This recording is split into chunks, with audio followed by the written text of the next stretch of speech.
Olá pessoal, tudo bem? Meu nome é Yara Baldin, eu faço doutorado na Faculdade de Ciências Farmacêuticas de Ribeirão Preto, na área de Ciências Farmacêuticas, e o meu projeto de pesquisa ele é voltado para o desenvolvimento de estratégias para encapsular os óleos essenciais em sistemas lipídicos, para garantir que esses óleos essenciais mantenham as suas atividades, dentre elas a atividade antifúngica.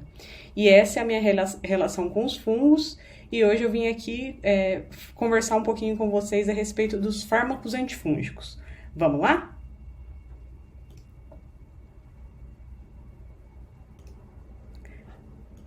Bom, primeiramente, antes da gente entrar no que são os fármacos antifúngicos, eu gostaria de explicar para vocês, mostrar para vocês os tipos de fungos que existem na natureza.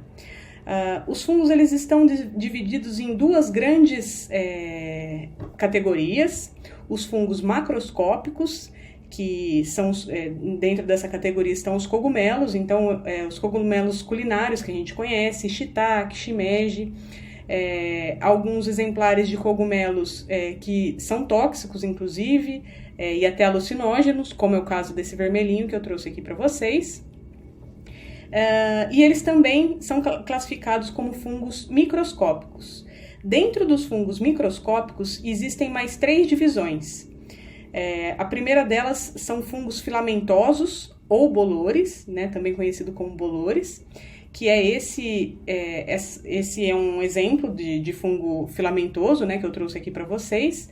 Ele tem esses cabelinhos em cima, que são os filamentos. Outra classificação de fungos microscópicos são os fungos leveduriformes, que são esses aqui embaixo. Os fungos leveduriformes, eles formam colônias cremosas.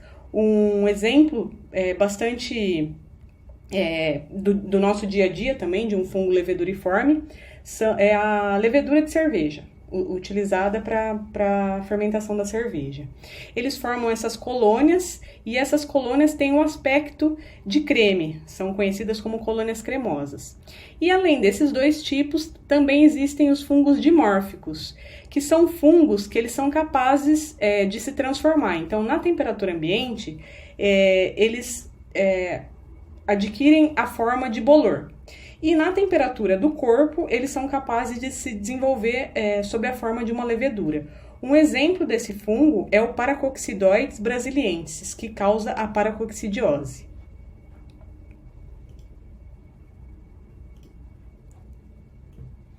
Bom, aqui eu trouxe para vocês essa reguinha para esquematizar os aspectos básicos dos fungos e demonstrar, ilustrar para vocês como é vasta a gama de tamanho que um fungo pode alcançar. Ele pode alcançar desde poucos micrômetros, né, de 5 a poucas dezenas de micrômetro, até mais de metro de tamanho. Né? E por esse motivo, eles são um grupo extremamente heterogêneos, né? Então eles estão presentes, largamente distribuídos na natureza como um todo. Então são encontrados em tudo quanto é parte da natureza. Com relação à morfologia microscópica, né? Os bolores, eles são formados por um micélio pluricelular. Esse micélio, como vocês podem ver aqui na figura, são várias células juntas e formam uma estrutura única, através dessa associação da pluricelular, não é? E é isso que caracteriza aquela morfologia macroscópica do bolor, aqueles cabelinhos. Então aqui a gente pode ver na figura, cada bolinha mais clara dessa é um núcleo, né? É uma célula. E eles também, as leveduras, né, eles são fungos unicelulares. E aí, esse é o aspecto de um fungo unicelular, é uma única célula. Aqui, essas bolinhas amarelas, elas são pontos de brotamento, então são pontos que essa célula vai se dividir, vai formar uma nova célula, e essa nova célula vai se destacar dessa célula primária e vai formar uma nova célula, formar mais um ponto de brotamento e assim sucessivamente. E as leveduras, elas também podem estar na forma de fungos pseudofilamentosos. Os pseudofilamentosos são fungos que se assemelham com os fungos filamentosos, mas eles não são verdadeiramente filamentosos, como a gente pode ver aqui nessa figura. São células unidas umas às outras e que elas podem se destacar, então elas não necessariamente vão ficar nessa forma. Com relação ainda à morfologia microscópica, o que então difere uma célula de fungo da nossa célula, né, de mamífero, por exemplo? Bom, os fungos, eles possuem membrana celular, assim como as nossas células, porém, a membrana celular dos fungos, ela contém ergosterol, enquanto a nossa membrana celular é composta por colesterol. Nossa membrana celular é uma membrana lipoproteica, né? Composta por lipídios e proteínas, enquanto que a membrana do fungo, ela contém o ergosterol. Bom, além disso, os fungos também possuem parede celular, ao contrário das células de mamífero que não possuem parede celular. E aqui também exemplificando que algumas drogas, alguns fármacos, eles são capazes de agir diretamente no núcleo, especificamente no núcleo da célula do fungo, e interromper o metabolismo do DNA fúngico e dessa forma alterar a atividade dessa célula. Esse é um dos mecanismos de ação. Aqui no exemplo também, essa é uma célula genérica, não necessariamente toda célula de fungo tem exatamente esse formato, mas lembrando que ela deve ter a parede celular, a membrana celular contendo ergosterol, e ela tem em torno, né, ela fica mais ou menos nesse intervalo, de 5 a 100 micrômetros. Então, ela também tem um tamanho bem variável, bem heterogêneo. Bom, com relação às infecções fúngicas, as infecções fúngicas se dividem em dois grupos. Elas podem ser infecções superficiais, são infecções mais amenas, que podem sim se desenvolver para uma infecção mais perigosa, né? Uma infecção mais que exige mais atenção, mas as infecções superficiais, elas são, sobretudo, dermatomicoses, que são micoses que acometem a pele, o cabelo e as unhas, ou também candidíase na forma superficial. E também existem as infecções fúngicas sistêmicas. Essas infecções, elas são muito mais graves do que as superficiais. Elas exigem um cuidado, uma cautela muito maior, e elas são diversos os tipos, inclusive candidíase sistêmica existe também, mas a gente vai falar sobre esses tipos um pouquinho mais para frente aqui dos slides, tá bom? Bom, aqui, né, exemplificando um pouquinho o que eu falei anteriormente, as infecções fúngicas superficiais, como exemplo, né, a candidíase superficial é uma infecção das mucosas, então pode ser da mucosa oral, da mucosa vaginal, ou até mesmo infecção da pele, candidíase na pele. E também podem ser as onicomicoses, são as infecções na pele e nas unhas, e são referidas como tinhas ou micose, aquela micose que a gente conhece no pé, que o pé coça, que a unha fica esbranquiçada, aquilo lá, né, algumas pessoas chamam de pé de atleta, aquilo lá é uma micose, ou frieira, né, aquilo lá é uma onicomicose. Na unha e até nos dedos também, na pele. Bom, e como exemplo de infecções sistêmicas, existe a candidíase sistêmica, dentre outras, né? A fusariose, a mucormicose, a meningite criptocócica e a aspergilose pulmonar invasiva. Aqui eu trouxe alguns exemplos para vocês, né? Alguns exemplos relevantes que eu vou abordar aqui na apresentação, mas existem muitas outras infecções fúngicas sistêmicas, né? Que por hora vou abordar essas aqui nessa apresentação, tá bom? Bom, então com relação às infecções superficiais, a candidíase, ela é uma infecção causada pela levedura Candida albicans. A infecção, a candidíase na mucosa oral, ela é caracterizada pelo sapinho, que a gente conhece, né? Ou também pode ser vaginal, que é a candidíase vaginal no corpo, como eu falei anteriormente. Ela é uma infecção simples, porém, ela pode ter a evolução dela complicada no caso de haver alguma infecção bacteriana secundária associada à candidíase.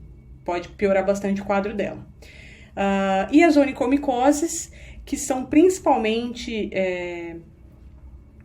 acometidas, né, pelos fungos, são geradas pelos fungos do gênero Trichophyton e Microsporum, são os mais significativos das onicomicoses, principalmente até os Trichophyton. Bom, com relação às infecções sistêmicas, como eu falei anteriormente também, existe a candidíase sistêmica, também provocada pela Candida albicans. Ela é a infecção sistêmica mais comum. Também a aspergilose pulmonar invasiva, ela é causada pelo fungo Aspergillus fumigatus e ela é uma importante causa de morte entre os pacientes que recebem um transplante de medula óssea. E também é uma importante causa de morte entre os indivíduos que estão com um quadro de neutropenia, que é a carência de neutrófilos, né, no sangue, então eles não têm essas células de defesa para combater os fungos. E aí é uma infecção que é bem preocupante, né, que pode causar morte. Tem também a fusariose, que é causada pelo fungo Fusarium solani. Esse é um fungo oportunista e a infecção por esse fungo ela é potencialmente grave, principalmente em pacientes imunocomprometidos, né? Sobretudo aqueles pacientes imunocomprometidos portadores de neoplasias hematológicas, que também perdem essa capacidade de combater essa infecção pela deficiência no sistema de defesa do corpo.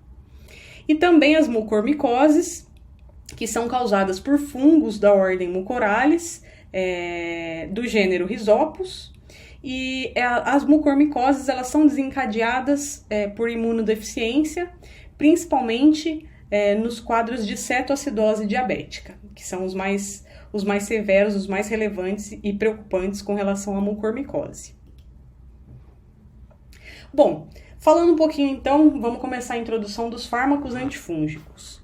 Os fármacos antifúngicos são medicamentos, né, são fármacos voltados para o tratamento das infecções fúngicas. Existem inúmeros fármacos, inúmeras classes, de diferentes classes de fármacos antifúngicos, mas aqui nesse exemplo eu trouxe para vocês a ação desses fármacos antifúngicos na célula. Então, aqui eu estou exemplificado nesse quadrinho amarelinho com a voltinha vermelha, diferentes classes de de fármacos antifúngicos e diferentes mecanismos de ação. Então, por exemplo, a anfotericina, ela vai agir na membrana celular do fungo. As equinocandinas, elas vão agir na parede celular. Os azóis, por exemplo, eles vão agir na síntese metabólica desse fungo, né, na síntese de metabólitos desse fungo. Griseofulvina age no sistema de microtúbulos e a flucitosina ela age no núcleo, né, no DNA do fungo, da célula, e todos esses medicamentos, a ação deles vai acarretar uma perda da função celular e, consequentemente, ou a morte do fungo ou a inibição dele, a inibição da reprodução. Bom, os fármacos antifúngicos, eles são divididos em dois grupos. O primeiro grupo deles é os antibióticos antifúngicos, então são fármacos isolados de outros compostos que ocorrem naturalmente. Geralmente são isolados de bactérias. Então, como exemplo, são os polienos e as equinocandinas, né, são exemplos de antibióticos antifúngicos. Já os antifúngicos sintéticos são fármacos que foram sintetizados em laboratório. Por exemplo, os azóis e as pirimidinas fluoradas. Bom, os medicamentos antifúngicos, eles são administrados principalmente por essas três vias de administração.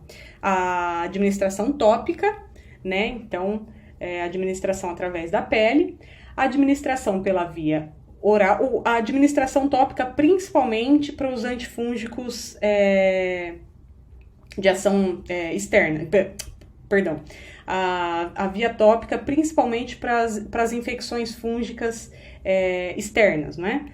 E a administração por via oral e por via endovenosa, o medicamento ele atinge um nível plasmático muito mais significativo do que pela administração cutânea, e então eles exigem um acompanhamento médico, né, para a doença mais intenso. Então, são principalmente essas as 3 vias de administração. Além disso, muitos antifúngicos, como a gente vai ver depois, eles são tóxicos. Então, eles são hepatotóxicos, metabolizados no fígado, e são tóxicos para o fígado. Então, dependendo da via de administração, alguns antifúngicos, por exemplo, não podem ser administrados endovenosamente por conta da toxicidade. Eles só podem ser administrados por via tópica devido a essa toxicidade. Então, é outro fator que é importante a gente levar em consideração.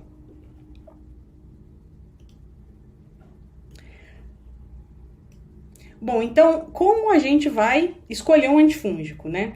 O antifúngico, ele tem que ter uma toxicidade seletiva. O que é isso? Ele deve ser, obviamente, mais tóxico para o fungo do que para as nossas células, né? E dessa forma, ele vai apresentar menos efeitos colaterais.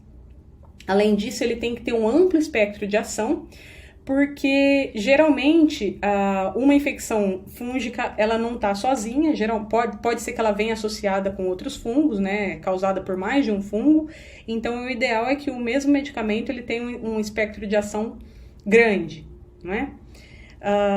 Além disso, ele também não pode ser capaz de selecionar os micro-organismos resistentes. E dessa forma manter, né, esses micro-organismos, esses fungos resistentes no quadro clínico da doença. Ele também, o antifúngico de escolha, ele deve ter boa absorção no organismo, boa distribuição, né? Então ele deve ser, depois que você administra, a absorção dele nas células e a distribuição deve ser boa, a metabolização e excreção também, porque a metabolização e excreção estão relacionadas principalmente com a toxicidade. Então, tendo uma boa metabolização e uma boa excreção, significa que esse medicamento, esse fármaco, ele vai ficar menos tempo, né, em contato, vai ficar menos tempo em contato com o nosso organismo, né, e já vai ser excretado, causando menos toxicidade. Além disso, ele deve ser também um medicamento de baixo custo, né? A gente sabe que as infecções fúngicas são inúmeras, acometem grande parte da população, né? Muita gente, porque a gente viu a gama de presença dos fungos na natureza. Então, é importante que esses medicamentos sejam de baixo custo para ser acessível, ou para ser um tratamento acessível, já que as infecções são relevantes, são bem presentes, né, na população. Bom, então, os antifúngicos, eles podem ser de uso tópico, né, como eu falei anteriormente. Exemplos de antifúngico de uso tópico é o tolfanato, a nistatina, são os azóis, e também a terbinafina. E também podem ser de uso sistêmico, no caso a anfotericina B, a flucitosina, também alguns azóis, a griseofulvina e a terbinafrina. Aqui eu trouxe para vocês um breve histórico dos antifúngicos, né? Desde quando se tem história, né, desses compostos no nosso dia a dia. Então, as primeiras substâncias que foram reconhecidas como substâncias com potencial antifúngico foram os metais pesados, e isso foi em 1903, que foi descoberto, né, o potencial antifúngico do iodeto de potássio. Em seguida vieram os metalóides, então bório, silício, arsênio, derivados sulfurados, as sulfonamidas, e aí na década de 50 foram desenvolvidas a nistatina, a anfotericina B e a griseofulvina. Depois, na década de 70, a flucitosina, o cetoconazol. Na década de 80, o itraconazol, as alilaminas, na década de 90, o fluconazol e também formulações lipídicas contendo anfotericina B. Já era uma coisa mais tecnológica, né, na década de 90. E nos anos 2000, o voriconazol, por exemplo. Então, assim, só né, com base nesse histórico, só para a gente ver, os fungos, eles sempre, né, estiveram presentes. E olha que recente, né, foi ontem à tarde, praticamente, que eles foram descobertos substâncias com potencial antifúngico. Então, quantas pessoas já não morreram, né, de infecções fúngicas por falta de conhecimento, por falta de ter substâncias capazes de combater, de tratar essas infecções. Então, basicamente, na década de 50 para cá que o negócio se desenvolveu e aí surgiram esses medicamentos que a gente ainda utiliza bastante na clínica. Bom, então, primeiramente, a primeira classe dos fungos são os antibióticos antifúngicos, vamos começar por eles. Como primeiro exemplo de antibiótico antifúngico, eu trouxe a anfotericina B. Essa substância é um macrolídeo poliênico anfotérico, isolado de colônias de Streptomyces nodosos e foi isolado primeiramente em 1956. O mecanismo de ação da anfotericina B esse fármaco ele é capaz de se ligar ao ergosterol da membrana celular do fungo e aí ele vai alterar a permeabilidade da membrana. E aí essa membrana vai perder algumas moléculas, principalmente a perda do potássio vai causar a morte da célula fúngica, né? Então ele é um medicamento fungicida, principalmente em altas doses.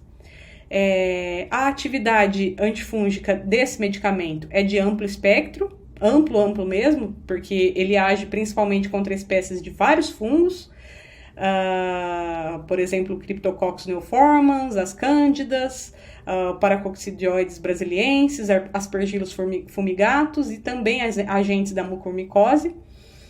Age também contra alguns protozoários, né? A gente já está falando de outra classificação, né? Alguns protozoários, como as Leishmanias brasiliensis e Donovani, e também algumas amebas de vida livre. Então, o espectro de ação dele realmente é bem amplo mesmo.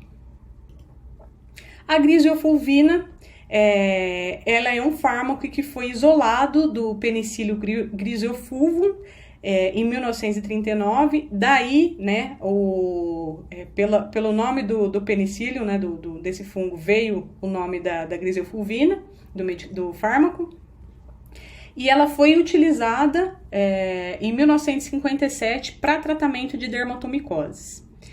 Ele é um fármaco antifúngico fungistático para dermatófitos, porque ele se deposita nas células queratinizadas, né? Então, principalmente microsporo e tricófito. E o mecanismo de ação dele, ele é capaz de interferir na síntese do DNA, interagindo com os microtúbulos, rompendo o fuso mitótico do fungo, e aí a célula fúngica ela perde essa capacidade de fazer a mitose, né? E ela perde a capacidade de se dividir, né? Então, por isso que ele é um fungistático, né? Ele não é um fungicida. O fungicida, ele mata, depois eu vou trazer esses conceitos para vocês. O fungicida, ele mata a célula fúngica, e o fungistático, ele evita que essa célula se reproduza, né? Então, exatamente esse é o mecanismo de ação. E aqui trazendo para vocês os antifúngicos sintéticos. Bom, os antifúngicos sintéticos mais conhecidos são os azóis, né? Então, o primeiro azol, ele foi desenvolvido pelo Woolley, esse é um cientista americano, em 1944, que foi o benzimidazol. E os azóis, eles se classificam entre imidazóis e triazóis. Os imidazóis, como exemplos, tem-se, né, o cetoconazol, o miconazol, o clotrimazol. Esses são fármacos de baixa solubilidade em água e maior toxicidade. Então, eles geralmente são utilizados para uso tópico, né? Que, igual eu falei anteriormente nos slides, uso sistêmico, né? O uso endovenoso, por exemplo, dos azóis é bastante complicado devido à sua toxicidade. E os triazóis, como exemplo, o itraconazol, o fluconazol, o voriconazol e o posaconazol.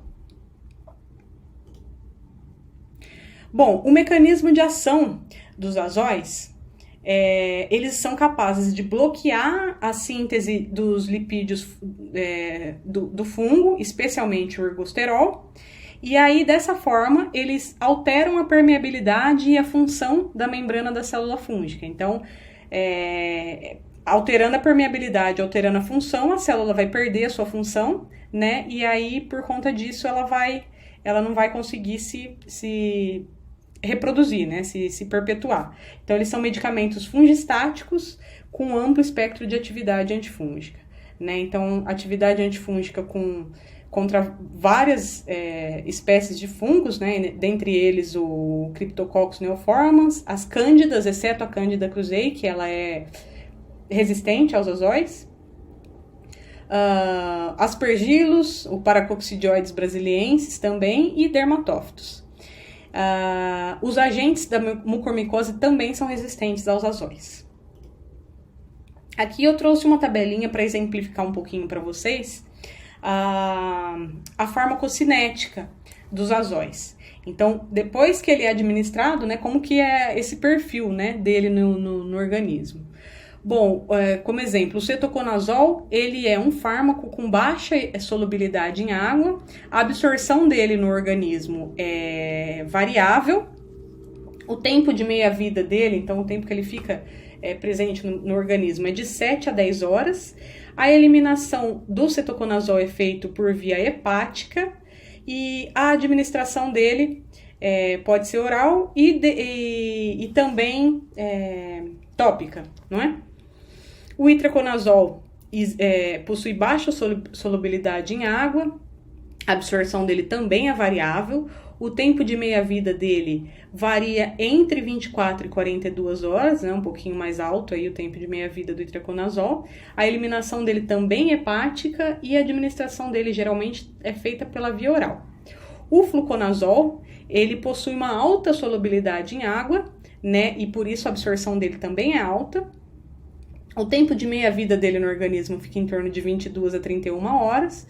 A eliminação dele é feito, né, justamente por ele ser mais solúvel em água, a eliminação dele é feita por via renal e não hepática.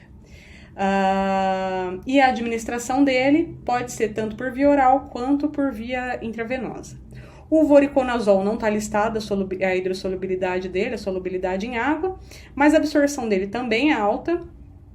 O tempo de meia-vida dele é em torno de 6 horas e a eliminação é hepática. Também pode ser administrado por via oral ou intravenosa. Bom, o cetoconazol. O cetoconazol, ele possui como mecanismo de ação o fato de ser um inibidor não competitivo das enzimas do citocromo P450. Ele é um agente fungistático que ele vai agir na membrana celular do fungo e ele é eficaz para vários tipos de diferentes micro-organismos. Um exemplo de medicamento, né, contendo o cetoconazol, que a gente utiliza mais ou menos no dia a dia, eu pelo menos já usei bastante, é o Candicort, que ele é uma associação, né, administração tópica também, uma pomadinha chamada Candicort, é uma associação de cetoconazol e betametasona. Bom, e como efeito adverso, ele é um medicamento bastante hepatotóxico e ele tem um efeito adverso que é bem chato, né? Bem chatinho de lidar com isso, porque em doses elevadas ele é capaz de alterar tanto os níveis de testosterona, os níveis séricos de testosterona e de cortisol. Além disso, ele interage com medicamentos como a rifampicina, né, um antibiótico. Ele também interage com antagonistas dos receptores H2 da histamina, que geralmente a ranitidina, por exemplo, é um exemplo de antagonista dos receptores H2 da histamina, usado para úlcera, né, para tratamento da úlcera. E geralmente paciente, né, como um parêntese aqui, paciente que faz o tratamento de úlcera, eles geralmente associam ao tratamento a utilização de antiácidos. E antiácidos, especificamente com o cetaconazol também, eles diminuem a absorção do cetoconazol. Então, é bom ficar atento com a utilização dele. O fluconazol, ele possui como mecanismo de ação uma ação na membrana celular também, e ele é usado para tratar a maioria das meningites fúngicas. Ele é um fármaco que ele consegue atingir altas concentrações nos líquidos cefalorraquidiano e ocular, então ele é bem interessante para o tratamento das meningites fúngicas. Como efeito adverso, ele é menos hepatotóxico do que o cetoconazol e ele também não tem aquele efeito colateral que diminui os níveis de testosterona e de cortisol séricos, né, como o cetoconazol faz. O itraconazol é um medicamento que também age na membrana celular e ele é um inibidor enzimático, mais potente das enzimas do citocromo P450. E ele é ativo contra uma vasta gama de dermatófitos. Ele pode acarretar como efeito colateral mais grave a hepatotoxicidade e a síndrome de Stevens-Johnson. É uma síndrome de uma hiperreação alérgica da pele, né, geralmente associada ao uso de antifúngicos e alguns antibióticos também. Além disso, o uso dele pode levar a alterações gastrointestinais, cefaleias e reações alérgicas da pele. A biodisponibilidade dele é aumentada com alimentos, então esse é o tipo de medicamento que a gente tem que ficar atento para usar, né, junto com algum alimento. Então, por exemplo, durante o almoço, ou logo antes, ou logo após as refeições. A flucitosina é outro medicamento, né, sintético. Ela penetra na célula fúngica através de uma proteína chamada citosina permease e dessa forma ela é capaz de alterar, né, de chegar no núcleo e alterar o material genético celular e alterando o material genético da célula, ela vai alterar as funções da célula. Ela possui atividade principalmente contra a Cândida, Cryptococcus neoformans e também contra os agentes da cromomicose. A terbinafina, outro exemplo de antifúngico sintético, ela é uma alilamina sintética e a atividade antifúngica dela, ela é fungicida principalmente para dermatófitos, aspergilos, histoplasma capsulatus e é um medicamento fungistático para cândida, para as espécies de cândida. O mecanismo de ação da terbinafina, ele está associado com a inibição da síntese do ergosterol e acúmulo da esqualeno epoxidase. E aí essa esqualeno epoxidase é tóxica e dessa forma é tóxica para a célula, tóxica para o fungo, e leva à morte celular. A terbinafina ela pode ser utilizada em associação com os azóis também. E com relação aos antifúngicos de uso tópico, nós temos a nistatina, que ela pode ser usada por via tópica, é um macrolídeo poliênico, instável em solução aquosa, cujo mecanismo de ação é similar à anfotericina B. Então, ela liga seu ergosterol e altera a permeabilidade da membrana celular fúngica. Alterando a permeabilidade da membrana celular fúngica, ela vai alterar a função, né, da célula e, dessa forma, a perda da função vai levar à morte celular. Ela é utilizada topicamente para infecções causadas por cândida e também por via oral para supressão parcial da cândida na luz intestinal. O tonaftato é outro antifúngico para uso tópico, cujo mecanismo de ação é a inibição da síntese do ergosterol. Ele é um antifúngico utilizado contra dermatófitos e a cândida é um fungo resistente ao tonaftato. E os azóis também, né, podem ser utilizados, como eu já disse anteriormente, para uso tópico. Então, como exemplos de azóis para uso tópico são os imidazóis, então miconazol, clotrimazol, econazol, butoconazol, tioconazol e também triazóis como terconazol. Esses medicamentos eles são tóxicos se utilizados pela via sistêmica, então eles não podem ser utilizados pela via sistêmica devido a essa toxicidade, não é seguro. E eles são utilizados nas dermatomicoses e também na candidíase vulvovaginal. São os medicamentos de escolha para essa candidíase. Bom, falando em escolha dos medicamentos aqui, como que a gente... Aqui eu trouxe só esse quadrinho para exemplificar, né, a escolha típica primária do antifúngico. Então, aqui à esquerda estão as classificações, né, dos fungos, as espécies, as doenças relacionadas que esse fungo gera. E, por exemplo, aqui para pegar um exemplo para mostrar para vocês. Então, temos a Candida albicans.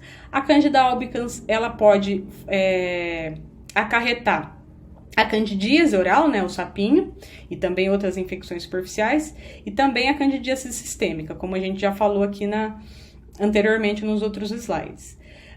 Porém, o tratamento da candidíase oral, né, do sapinho, ele é feito pelo fluconazol e pelo itraconazol.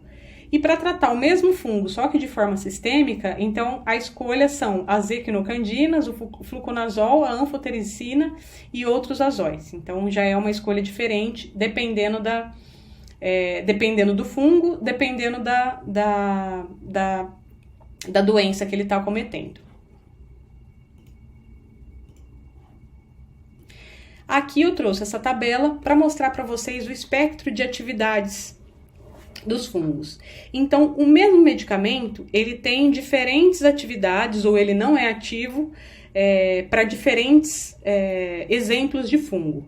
Então, só para exemplificar aqui para vocês, por exemplo, o fluconazol, né, o primeiro aqui, o medicamento. O fluconazol, ele é ativo contra a Candida albicans, porém, ele não é ativo, ele não apresenta atividade contra a Candida krusei e nem contra biofilmes feitos, né, pelas cândidas. Então, ele não tem atividade para esse tipo de estrutura, né, que são os biofilmes. Só para exemplificar. Então, por exemplo, também a anfotericina B. Ela tem atividade contra várias cândidas, mas para Candida lusitânia não tem atividade também, né? Por Aspergillus terreus também a anfotericina B não tem atividade, mas a título de curiosidade, né? Essa tabela. Bom, então vamos falar um pouquinho da resistência aos agentes antifúngicos. O que né, muitas pessoas falam da resistência aos antifúngicos, da resistência aos antibióticos. O que é essa resistência, como ela é gerada, né? Bom, para começo de conversa, o fármaco, né, o antimicrobiano, seja ele o antibiótico ou antifúngico, ele não induz a resistência. Ponto. Né? Então, o que significa isso? Ele não vai fazer com que a célula do fungo ou a célula da bactéria desenvolva mecanismos que vão ser capazes de promover a resistência para essa célula. Não é assim que funciona. O que acontece é a seleção natural dos micro-organismos resistentes ao antimicrobiano. Então, o micro-organismo já existe, e por acaso ele é um micro-organismo resistente àquele antimicrobiano que está sendo administrado.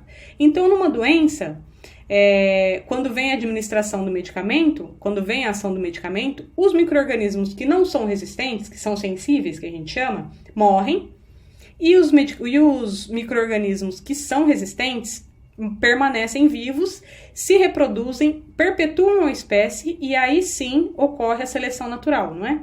Porque apesar da ação do antimicrobiano, eles conseguiram permanecer vivos. E esse é o princípio da seleção natural. Bom, então aqui nesse slide eu trouxe um pouquinho para vocês alguns conceitos que que eu abordei durante a apresentação. Então, algumas definições, né, desses conceitos. Então, a resistência. O que é a resistência ao fármaco?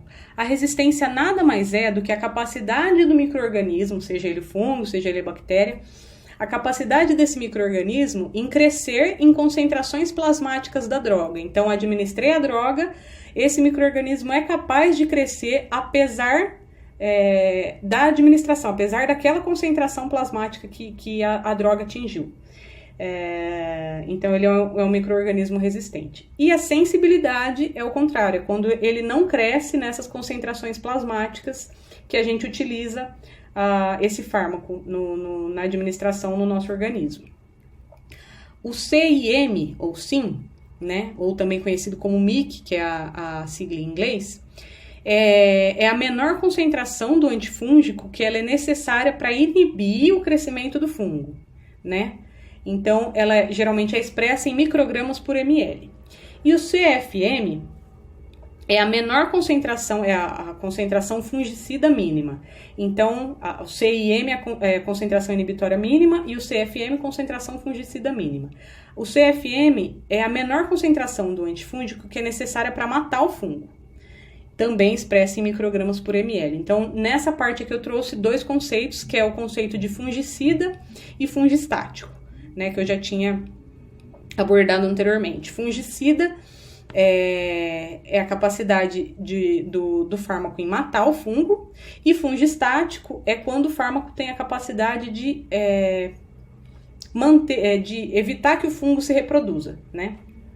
Ele estabiliza a concentração de fungo no organismo.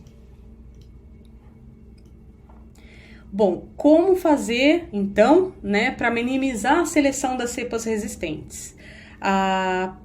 O primeiro ponto, né, e também mais importante, né, na minha opinião, é evitar o uso indiscriminado de antifúngico, evitar o uso indiscriminado de antibiótico. Então, esses fármacos especificamente, eles vão agir, né, no micro-organismo, então o ideal é que se evite o uso indiscriminado. Eles não têm a mesma ação, por exemplo, de um analgésico, né, de um medicamento para dor, né, que vai agir no nosso corpo. Esse não, esse vai agir na célula do micro-organismo. Então, evitar o uso indiscriminado, né, por qualquer motivo, né, usar somente quando realmente for necessário a administração do antifúngico.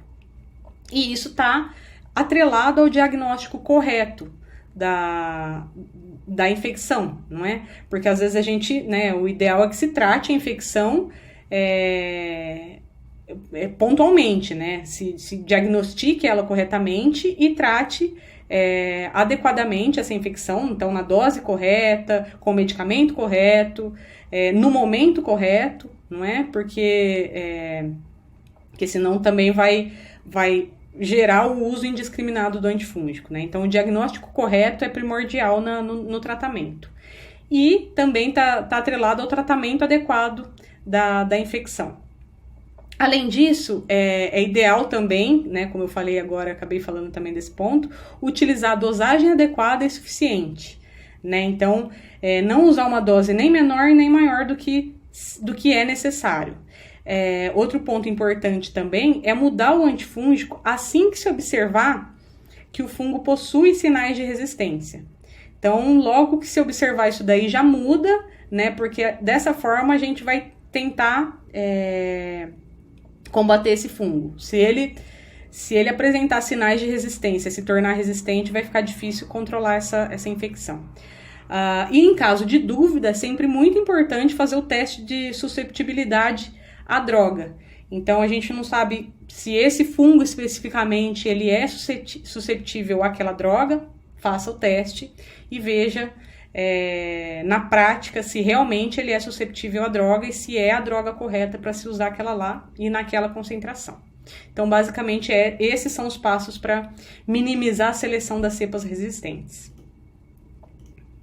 Bom, com isso eu encerro minha apresentação. Agradeço pela oportunidade de estar aqui com vocês, falando, né, um pouquinho a respeito dos medicamentos antifúngicos, e também me coloco à disposição.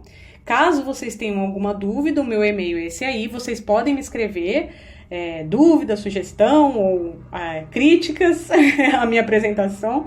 Eu peço desculpas, a apresentação conturbada, minha fotinho vai uma hora para lá, outra hora para cá, mas eu tô levando um baile desse software aqui para gravar a aula. É minha primeira aula gravada, eu nunca tinha feito isso ainda na vida, e confesso que não foi muito fácil não, mas meu e-mail é esse aí, e caso tenham alguma dúvida, estou à disposição. Um abraço a todos e até mais.